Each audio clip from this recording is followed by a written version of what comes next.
Hi friends, welcome to VK talks. ఇక్కడ వచ్చేసి అయితే 21వ రోజు బైక్ తీస్తున్నారు.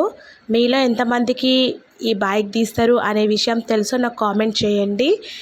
అండ్ ఈరోజు అయితే నేను నా ఛానల్లో మీకోసం ఒక మంచి స్వీట్ రెసిపీని పెట్టాను. ఫుల్ వీడియో ఉంది. ఈ వీడియో కింద నేను లింక్ పెట్టాను. ఓపెన్ చేస్తే మీకు వీడియో వచ్చేస్తుంది. సో తప్పకుండా వెళ్ళి చూడండి. Okay friends. అండ్ ఈ బైక్ తీసిన తర్వాత మేము తొట్టెల ఫంక్షన్ కూడా చేసాము. ఆ వీడియో కూడా మీకు నేను ఛానల్లో పోస్ట్ చేసేసాను ఆల్రెడీ. సో వెళ్ళి చూసేయండి friends. Okay friends, thank you, bye.